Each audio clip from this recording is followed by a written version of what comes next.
WBTV, covering breaking news live. More reporters on the important stories live. Tracking your first alert weather live. WBTV News live at 5 starts right now. In January, several Livingstone College students complained to us about living conditions in some residence halls. The president promised a fix. I came back today to see what progress has been made. Changing alcohol laws in South Carolina. The number of bills lawmakers have that could make changes from allowing alcohol to be delivered to requiring training and certifications for alcohol servers. And do you know what to do when severe weather strikes? We're on your side with what you should keep in mind to stay ahead of possible danger. And if you're just now joining us, we've been following breaking news out of West Charlotte. A large fire on Donald Ross Road, just off Wilkinson Boulevard near the Walmart Supercenter. Now, Charlotte Fire confirms it's a large pile of scrap metal that caught fire. Just take a look at the smoke, and this is just what's left of it. This is a live look from our tower cam at this fire. This all started around 4 this afternoon. The plumes of smoke have been going for an hour and a half now. Thankfully, no injuries have been reported. Traffic on Donald Ross Road is shut down in both directions. So check out this video that Charlotte Fire tweeted out less than an hour ago of crews battling the flames at the scrapyard. Charlotte Fire says this is at Southern Metals.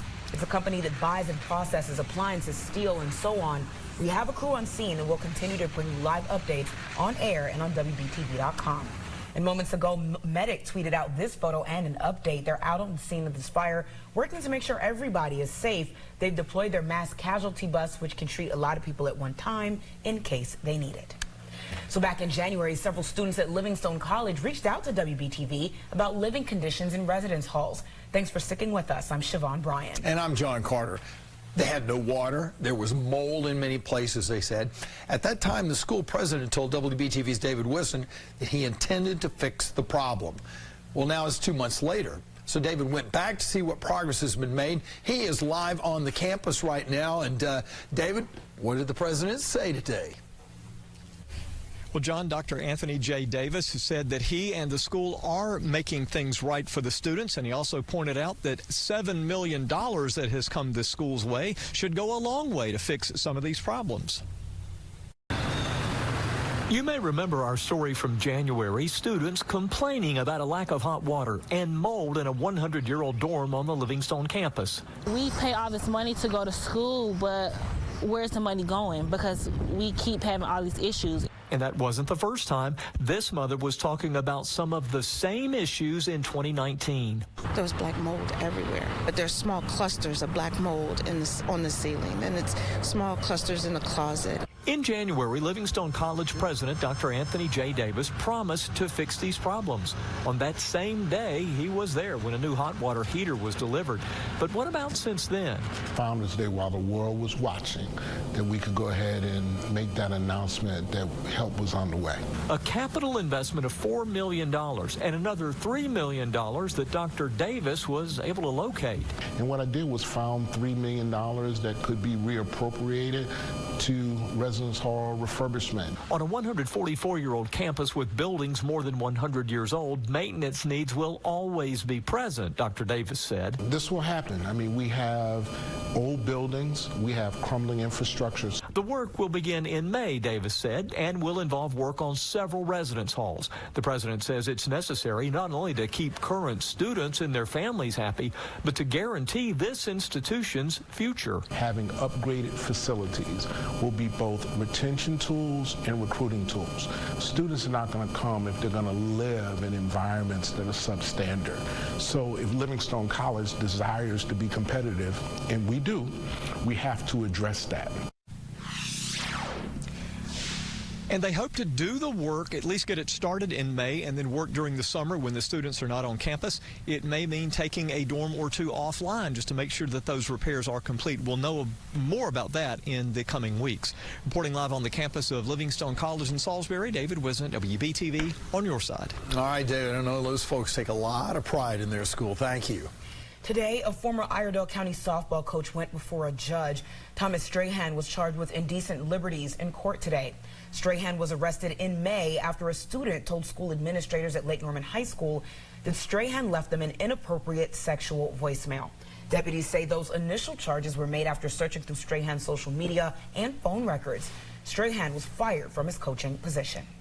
Meanwhile, 2 people are recovering in the hospital after an early morning crash. We brought this to you as breaking news this morning. Medic tells us it happened along the plaza at Cove Creek Drive. Police say the driver and 2 passengers were traveling along the plaza around 2:30 this morning when the driver lost control. So you can see the car went through some metal railing, plunging down a ravine, and ended up on its roof in Briar Creek. So because the car is quite a ways down the embankment, a tow truck was trying to pull it out. We are learning new details about a deadly crash that happened in Caldwell County over the weekend. The State Highway Patrol says it happened on Union Grove Road in Lenoir Friday night. Troopers say the driver of one vehicle crossed the center line and hit another vehicle head-on.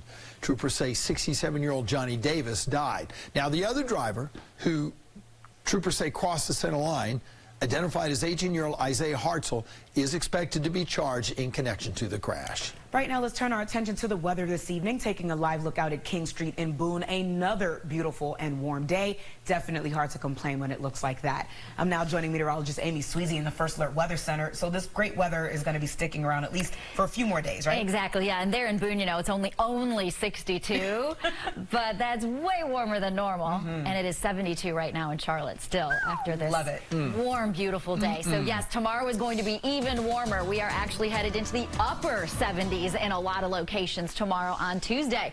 Right now, though, look at our temperatures. There's that 62 in Boone, although we have a clear sky, still some sunshine before we get to sunset tonight. It is 72 in Charlotte and Lincolnton, 73 in Concord. It is 73 right now in Monroe. So these temperatures will drop as we head through the evening, and the winds will start to die down, too. It's a little breezy in a couple spots, 10 to 15 mile per hour sustained winds, but tomorrow is going to be a lot windier. There's a cold front coming through tonight that's not going to make us cold, but it is going to increase those wind speeds tomorrow, and we'll be talking gusts at 20-25 miles per hour. For the remainder of the evening, though, the winds will calm down, the sky will clear, and look at these temperatures. Not bad at all if you are headed out tonight. 8 o'clock will be 66. We'll still be at 63 degrees at 10 o'clock, and then tomorrow we're upper 70s. The cold air comes in for the mornings on Wednesday and Thursday when we drop back down into the 30s, but highs will be in the 60s, which is a little bit closer to where we are supposed to be. Well, starting today, if you've had your driver's license suspended, you could get a chance to get it back. Until the 10th, South Carolina drivers can visit a DMV to learn whether they're eligible to get part or all of that suspension removed. Now, only certain cases qualify, but here are some of them.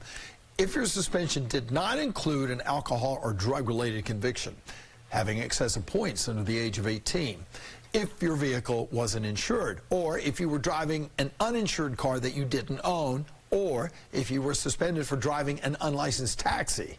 Well, after completing a driver's suspension eligibility application, you can visit a South Carolina DMV branch and pay all the fees. After 37 years in law enforcement, Huntersville Police Chief Benz Hoyle will retire later this year. Town officials tell us Hoyle's final day on the job will be in June, nearly 2 decades after he began serving the Huntersville Police Department.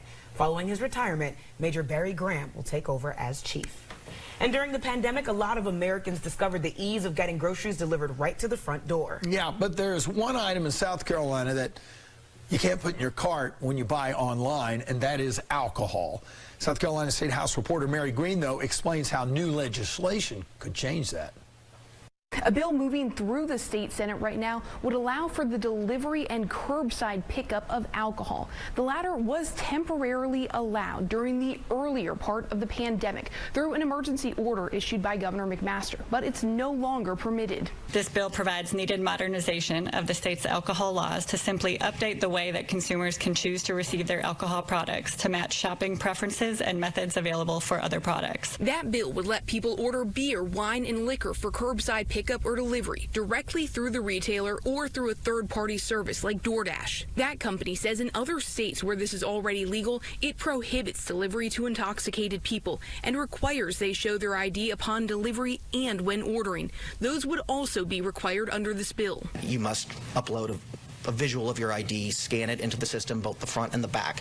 That's actually verified by a third-party digital technology services that bumps it up against the state driver's license databases across the country. Another bill would allow people 21 and older to order alcohol at bars and restaurants past TSA security at 5 South Carolina airports and then drink them anywhere in the terminal. Have other states done this? I don't think I've ever seen anyone having a drink outside of the actual bar in a restaurant anywhere I've ever been. I don't know that I necessarily have seen that either, Senator, but I've seen a lot of cramped restaurants. One last Senate bill would impose a training and certification requirement for anyone who serves alcohol in the state, an estimated 32,000 people. While advocates argue this legislation could save lives, others worry the fees to receive that training and certificate could be too high. I do have some pretty serious concerns about erecting a barrier to entry into an occupation that is otherwise,